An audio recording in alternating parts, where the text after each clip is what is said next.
Care e problema? Problema, sincer să vă spun, e problema, nu ni se dau drepturile pe care le cerem. Nu ni se dau drepturile. Ne dau minte, domnul primar, am scris în audențe de sute de mii de ori. Am și sunt la mine dovezile. Nu vreau să mă privească în audență, nu știu de ce. Ziceți-mi cum sunt condițiile acolo la barăcile din Batarât? Nasol. Nasol să mă exprim românește, rău de totul. N-aveți curent, apă? Nu.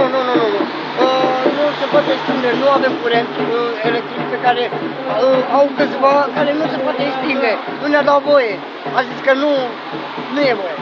Nu avem curent unic. Cine o zis? De la branșamente? Da. De la Electrica? Da. Dar ați fi dispuși să le plătiți și să le... Da, chiar săptămâna trecută am rezolvat 3 cazuri cu ceasuri care s-au pus și încă curentul nu l-a plătit. E plătit tot, 3 bărăși de termopant s-au făcut și nu i-a pus curentul. Am înțeles. Deci nu m-a pus branșamentul și acum așteptăm să se... Că dacă se depune la 3 familii, vă dați seama că noi ne extindem câte 10 la o familie, am ieșit 30.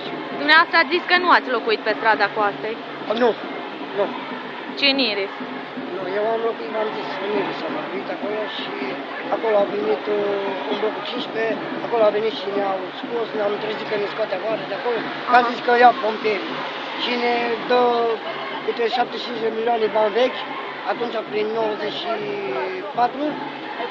92, mă scuzați, și au venit și ne-au zis că ne dă și nu ne-a dat și am rămas pe drumul. Din parcuri mergeam la locul și aveam o fetiță de 4 ani jumate care acum are 15 ani. Îmi mai ziceți odată ce scrie pe vesta dumneavoastră? Ce scrie? Scrie fără violență.